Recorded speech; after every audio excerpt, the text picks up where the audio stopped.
Alright, hello once again. This is Jeff Scott of Rankin Technical College, and I've been doing a series of videos for the Rankin Technical College AWD Application and Web Development 1111 .NET Framework with Web Databases class. I am about to begin Chapter 8 of 18 from our textbook ASP.NET with Entity Framework and CSS by Mr. Lee Naylor.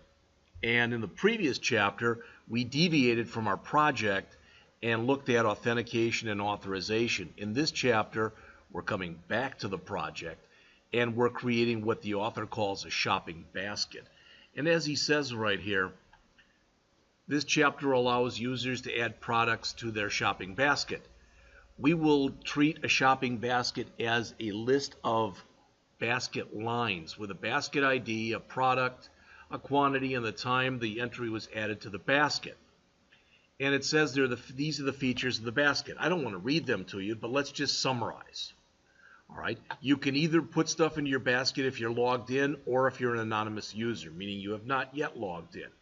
All right.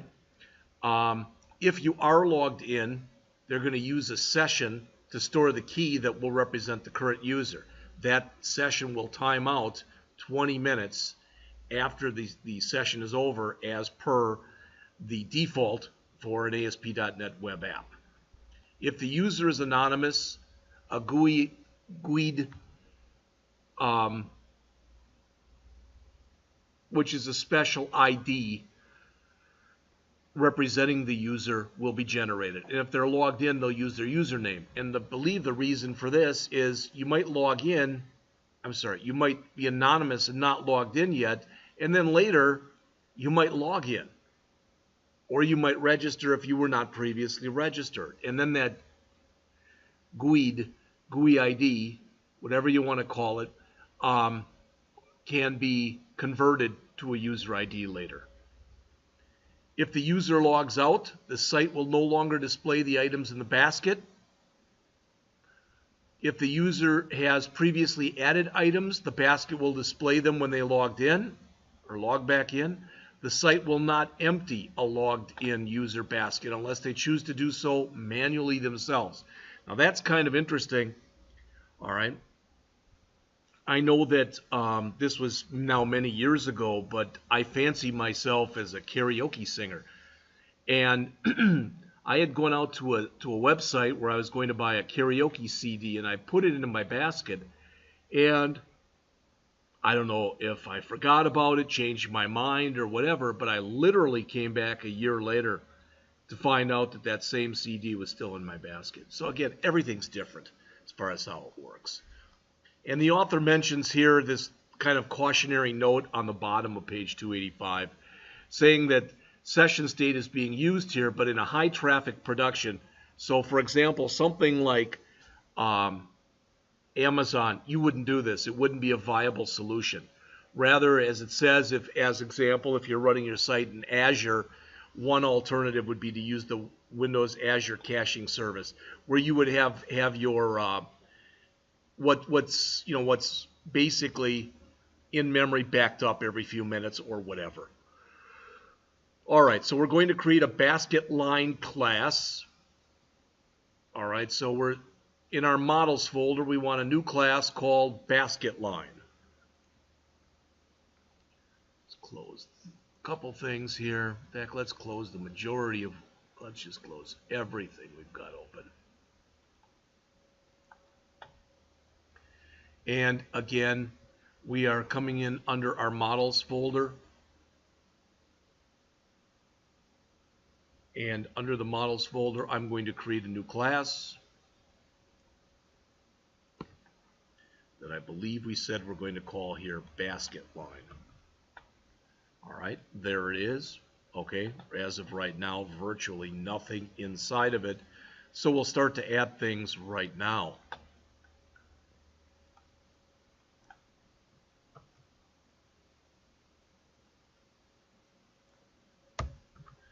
So as you can see, and let's separate each one of these with a blank line. We have an ID, a basket ID, a product ID, a quantity for which we are adding some data annotation saying that the range must be between 0 and 50, a date that this was created, and a virtual product in there as well. Now, why is this giving me errors?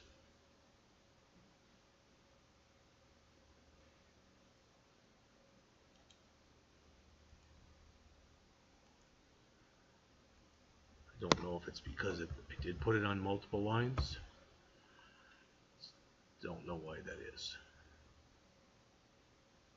Oh, I know what it is. I want to add, yeah, using the data annotations. So I needed to add that right here. All right, now I can put this on multiple lines. Okay, all right. So, as mentioned here, this is a simple class. You can read the stuff that's in there. All right. Next, we want to modify our storecontext.cs file so we can add the basket lines that we just created.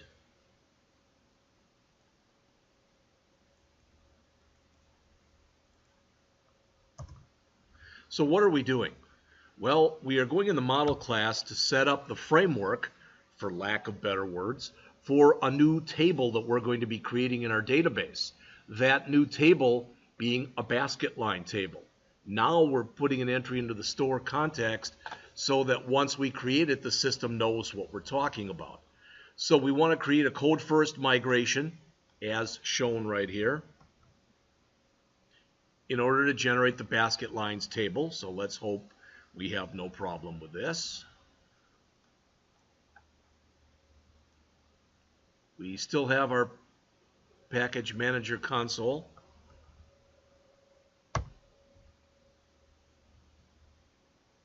Open. It says the migration type store configuration was not found. This is something I think that we were supposed to do earlier. Let's try doing it without the store configuration. All right. Probably, or I may be sorry I did that, but it worked. All right. And I think next we are supposed to come in and update the database. Yep.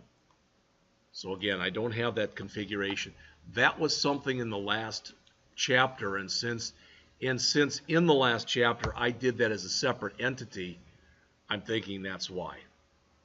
All right, so there we go.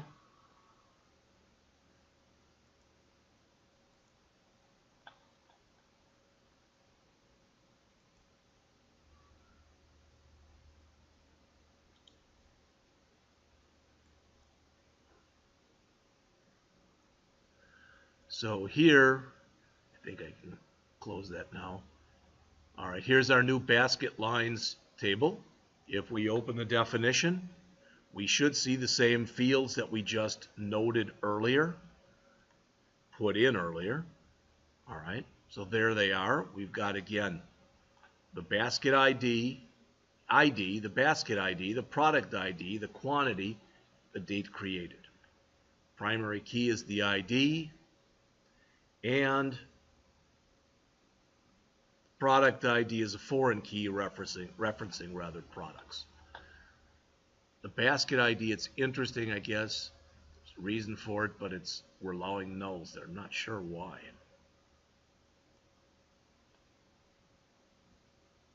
But there might be a very viable reason for that. All right. So, adding the basket logic. So I'm on page 287.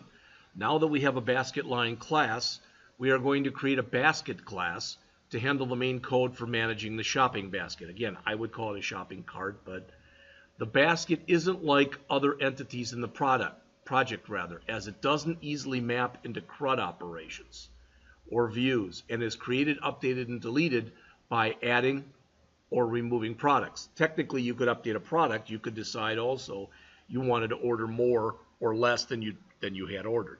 The main logic: get a basket, get a session or set a session key, add a quantity, update the quantity, empty the basket, calculate the cost, get the items in the basket, get the overall number of products, migrate the session key to where the user logs in. So, start by adding a new class in the models folder named basket. Again, I am being, for lack of better words, just about as deliberate as I can be with this stuff.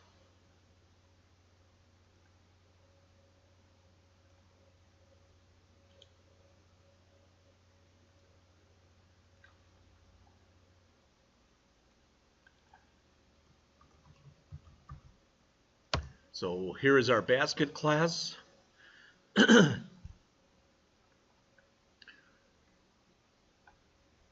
Once created, update the class to add a private string property named basket ID, a private constant named basket session key, and a new store context as shown here.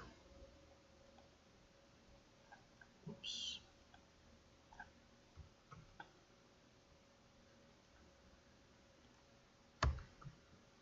Good time to save. All right. Next, add the following getBasketID method to the basket class. This will be used to return a session entry named basket ID. The entry is set by the following rules. If the basket ID is not null, then return the current entry. If it is null, set the session's basket ID to the current user's username if they are logged in. Otherwise, create a GUID to set it up. GUID is Global Unique Identifier. Okay.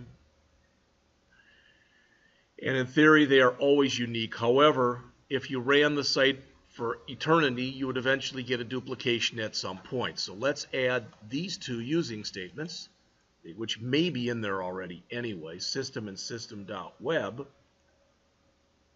We've got them, actually, we've got them both. That's good.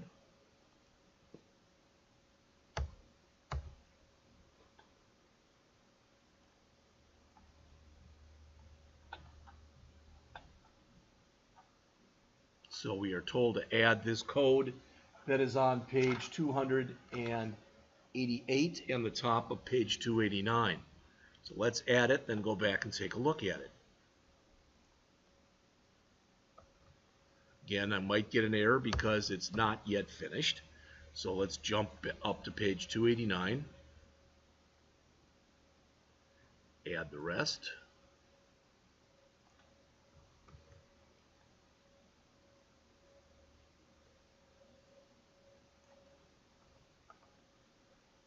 All right, I'm still getting this store context, show potential fixes.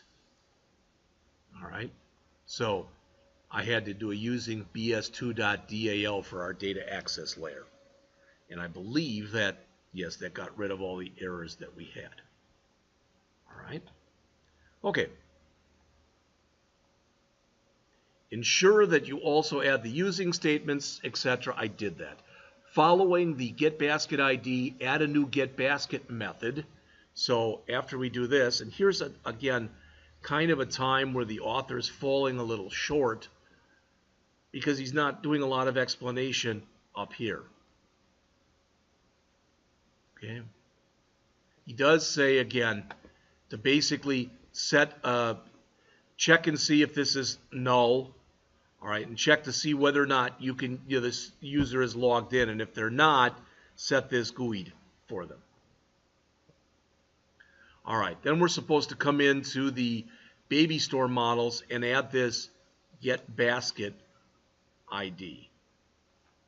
that's right here. Let's see if that's in there or not. I might have added that earlier. I don't really remember. So, yep, we've got that getBasketID. And after that, we want to add our getBasket.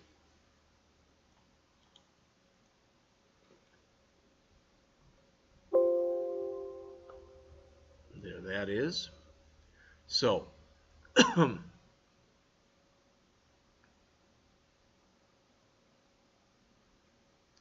namespace cannot directly contain members such as fields or methods.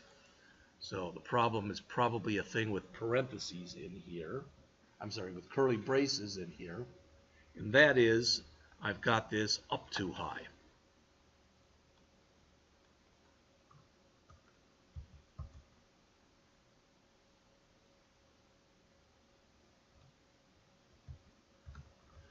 Like that. That's the way it should be.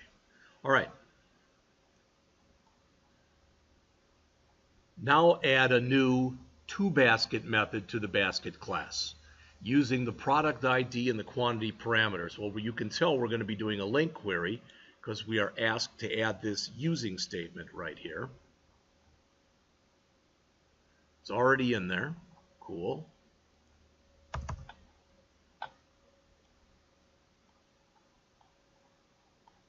So now we want to add this, which is on the bottom of page 290 and the top half of 291.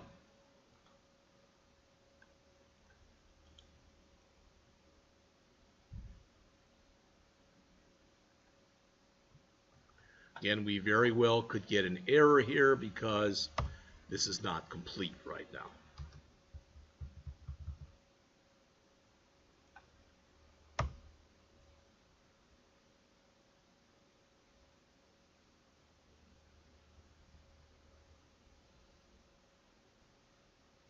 All right, gotta get down to this if statement here on the next page.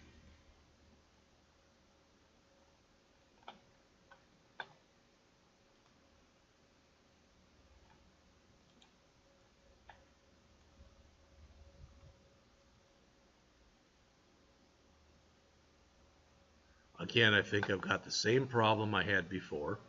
So when I'm all done with this, there should be two, and there's only one. That should be here, and this one should be removed. Oh, I thought that would fix the problem. Evidently it did not.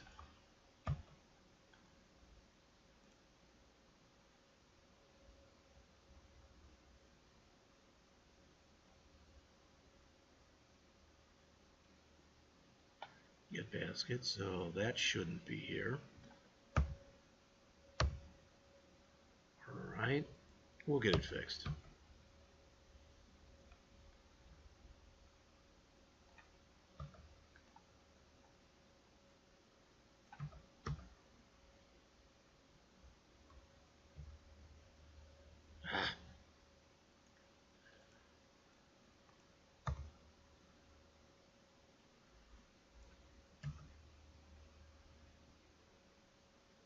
Guess that's okay the way it is.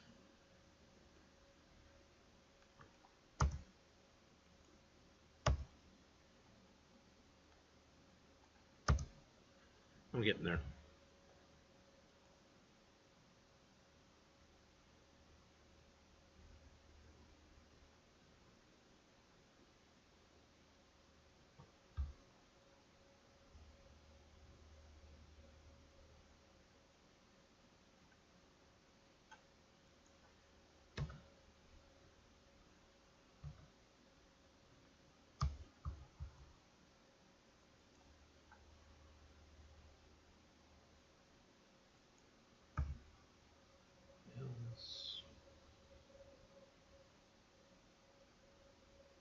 Should be three of them here. There we go. All right.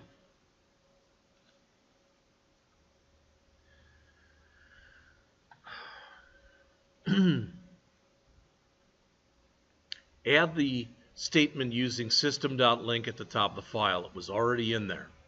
This method attempts to find the basket line record where the basket ID and product ID match the current basket and the product ID input parameter. If no record is found, then a new basket line is created because this basket did not contain the required product.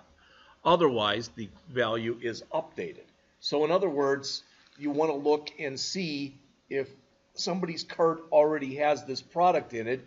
If it does, you want to go and add one to it, or add whatever that quantity is, Otherwise, all right, you want to create a new basket line. So it's a new entry into there. Next, we have to add a method named remove line, which will take an integer, a product ID, and an input parameter. So we just say we changed our minds. We don't want the product anymore. All right. So we want to put this in here. Copy. Looks like we want this right under the one that we just put in.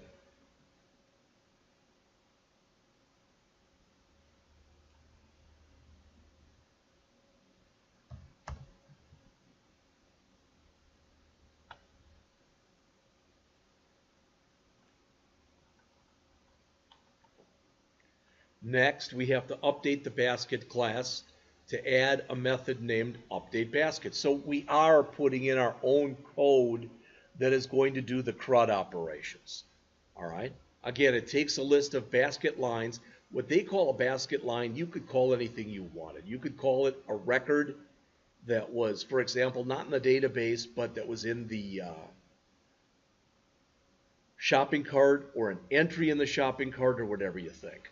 This method will loop through basket lines and remove the basket line if the quantity is 0. Otherwise, it sets the quantity to the input parameter value. So if you've got anything that you wanted, but then you changed your mind and you changed the quantity to 0, this will drop it out. Drop it off, get rid of it, whatever you want to say. This code also checks if the basket line is null to cover the case where a session is timed out. If the session has expired, a new empty basket is generated in return. Am I already using the system collections generic?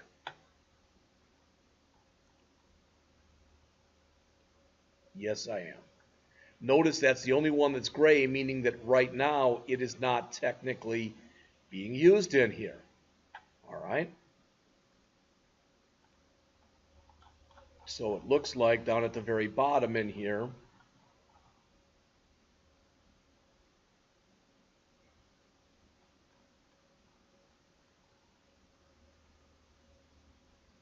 in basket. All right, I know I have get basket, add to basket, etc. I think I just did the remove line, but I'll double check on that.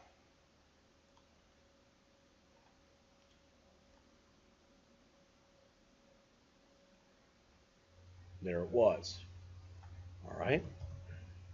Now, there are many ways that this program could be made better. All right. I've already talked to you about the author's lack of documentation, but let's be fair here.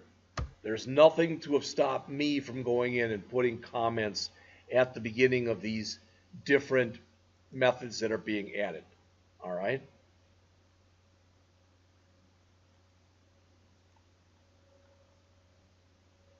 Ensure you add the using statement. It was already there.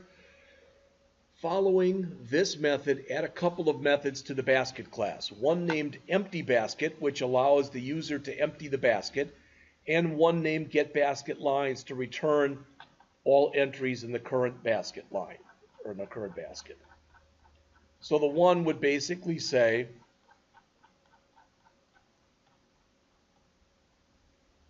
empty the basket, get rid of everything. You changed your mind. And the other one would show you, a list of everything that's currently in your basket.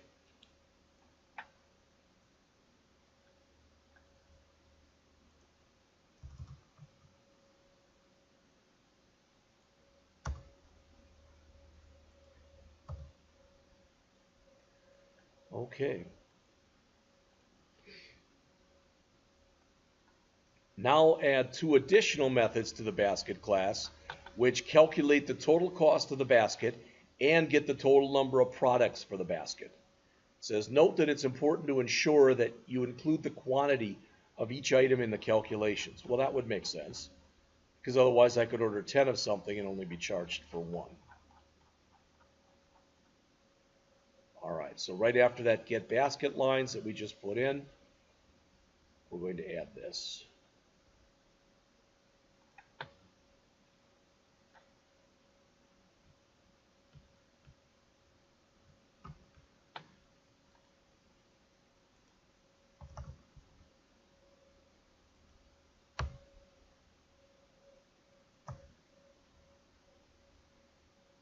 So that's what they were talking about, times the quantity there.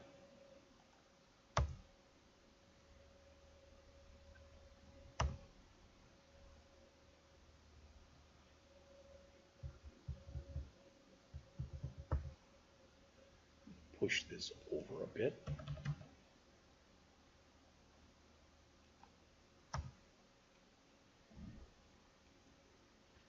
And this.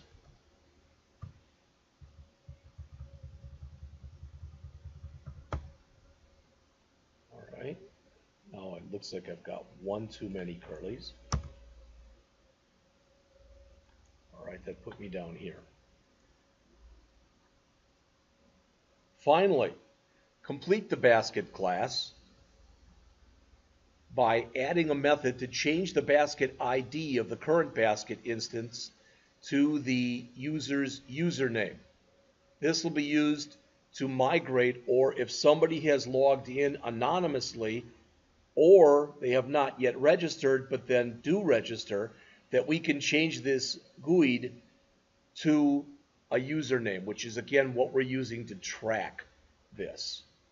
Okay? All right. Now, the funny thing is the author keeps showing all the code, which is not necessarily a bad thing, but he's doing virtually no explanation of what's going on in there other than a few sentences.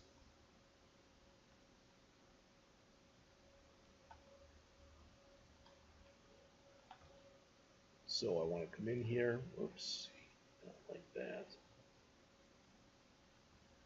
Fantastic.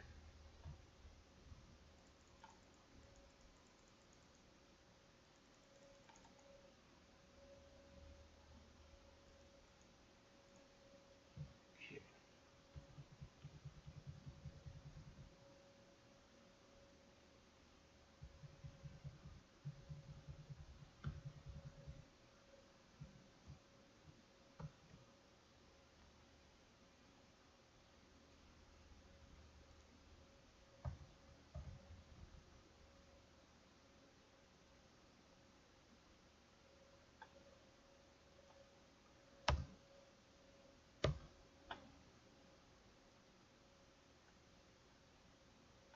All right.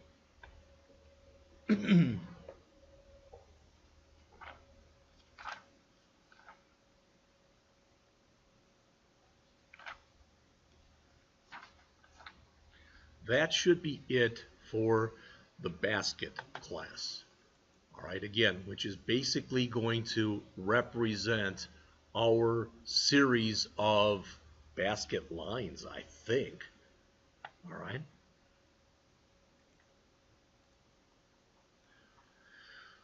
All right. Add a new view model to display the basket contents and total by creating a new class named basketViewModel.cs in the View Models folder.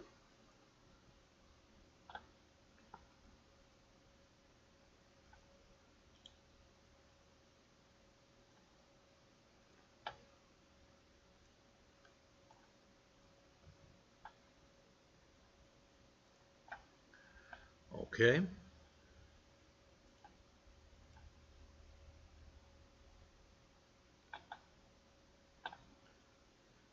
This class will be used as the model to base the basket index view on, and simply contains a list of basket lines and the total cost of the basket. The display format attribute assigned to total cost specifies it should be displayed in server-specific currency format. So in other words, whatever is being used in that country. So let's bring these down. That should be BS2. That one I already have.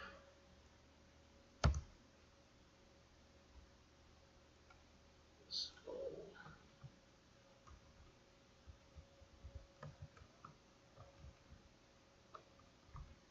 there we go. Just alphabetized it. Not that that was really necessary. So we want to add this.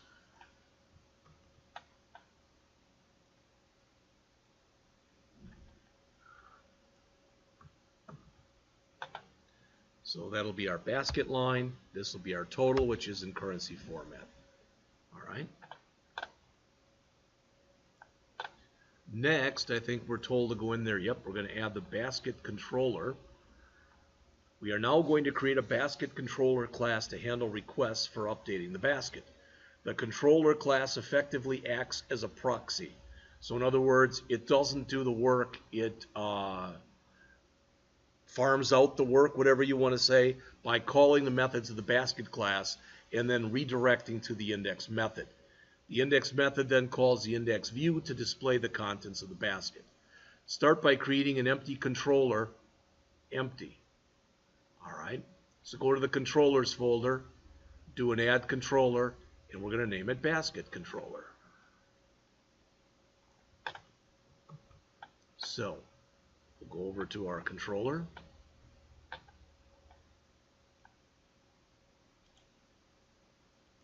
Add controller.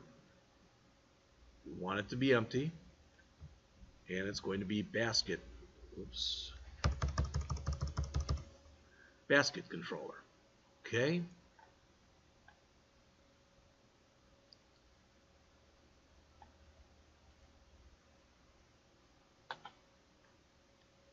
We want to use these. Remember, I have to change all these from baby store to BS2 because that's what I'm calling mine.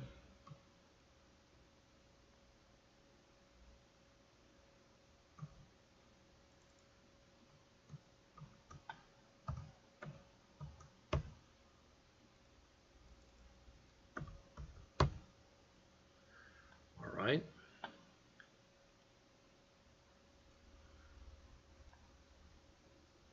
And under our index method, we want to add this. So we want to update the index method so that it looks like this.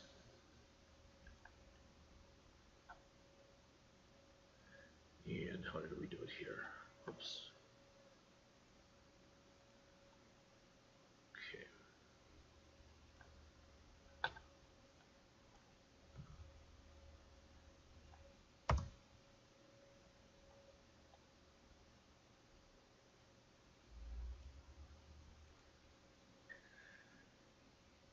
Next, as it says, we want to update the basket controller class to add a new method named addBasket, which first calls the getBasket method of the basket class to obtain the current basket, and then calls the addToBasket method, passing in the product ID and the quantity. So we're about to add something to this. All right, so I think that's what we just did, and we want to add this down below it.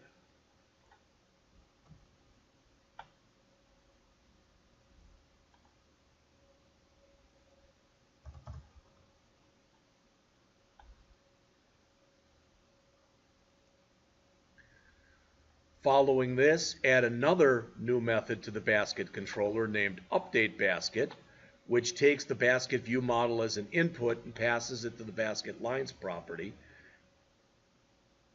its basket lines property, to the update method of the basket class.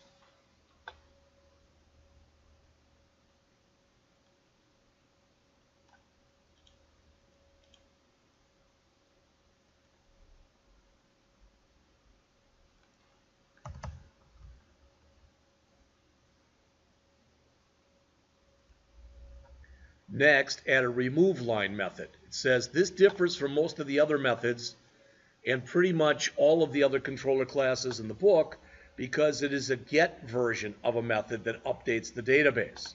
In earlier chapters, the author recommended against doing this and rather using the post. But here we have a scenario where we're not technically going to be able to use an HTML form to submit a request to remove a line. So we're going to use a get. All right, you will see in the view file that we generate an HTML form that surrounds all of the lines in the basket, so we cannot then include another form within this because it's not valid HTML. Rather, we'll create a set of hyperlinks to this method. Using get in this scenario is acceptable because in order to create a basket with items in it, we first need to submit the form using post. So the author is, for lack of better words, is kind of justifying what he's doing and why he's doing it. Again, That doesn't necessarily mean it's right or that you agree with what the author is doing. This is the way the author is doing it. And I've always thought this. I remember years ago, I actually found an error in a textbook. I was teaching at a technical college way up in northern Wisconsin, and I found an error and I wasn't sure even how to fix it. So I called the publisher of the book. Maybe it was ballsy on my part. I don't know. And the publisher said, well, that's a good question. We don't have an answer for it. It was a fairly new book. And it was in a language that's not used that much anymore, although there's still millions and trillions of lines. COBOL, Common Business Oriented Language. And the publishing rep that I talked to said, you know, I know this author. Would you mind if I called him and asked him and had him call you back? I'm like, yeah, that's fine. But I'm thinking I'm never going to call back. The next day I got a call from the author. And we actually had a very civil, nice discussion. And part of it was there was something missing in the book. But more than that is I had a misunderstanding of what the author was trying to do. So, okay.